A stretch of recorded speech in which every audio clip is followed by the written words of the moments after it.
welcome to my closet here. And I just wanted to talk to y'all about a little something that we discovered in rehearsal today.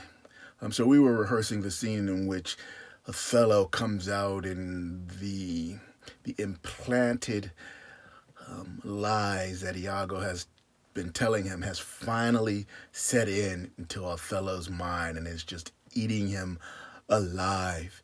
And he comes out, and at one point he says, "My name that was as fresh as Dian's visage is now begrimed and black as mine own face." And it was suggested that we might want to change my to her. And at first I was like, yeah, that makes sense.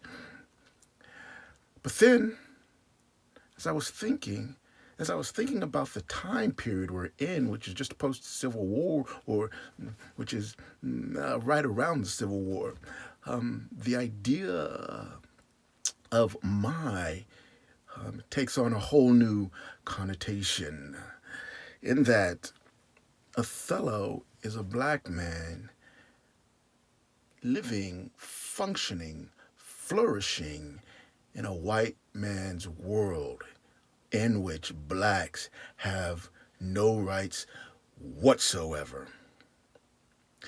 And so in order for that to happen, Othello has had to fill a very specific role in which he was allowed to flourish in that world. He was a black man and a dark-skinned black man. And in those times, dark-skinned black men had it rough.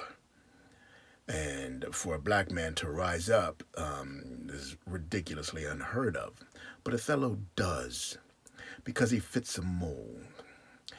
He has the ability to fight, and he probably, from a young age, was taught to use that to the benefit of his masters. And once they saw that there was a part of them that they could mold in him, they used him to become a general for their army. And Othello learned quickly that he could fight and do it without any of the repercussions of being a black man in the Civil War era, and rise up, gain reputation, be looked up to, be able to walk in circles that he otherwise wouldn't be able to walk in. And by that I mean social circles, a level of class that he otherwise wouldn't have been able to attain.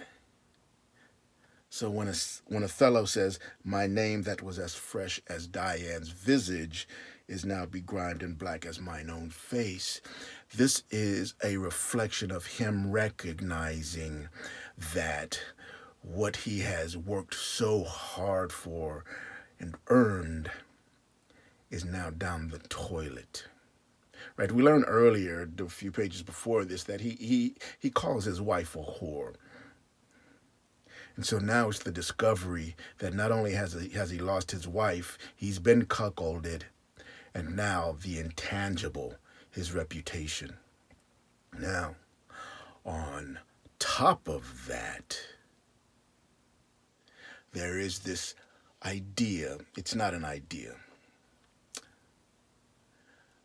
Blackness was very much associated with the negative, the inferior, the evil, those that belong in servitude.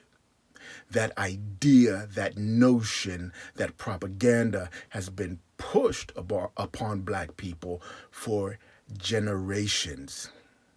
There is no doubt in my mind that Othello is feeling the effects of that insidious, negative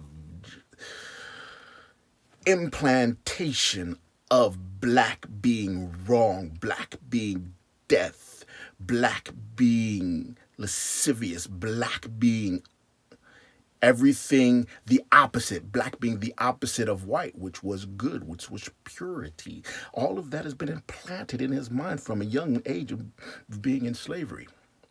And so that is also rearing its ugly head. The self-hatred that was so cleverly and systematically developed by the white man in order to use against the black people, the black race. And so that line is very deep in meaning if we keep the word my instead of her. It's not nice. It's not pretty. But we can't avoid the effects of what has happened to us as a people, whether you're black or white, to us as a race. All right, y'all. Peace.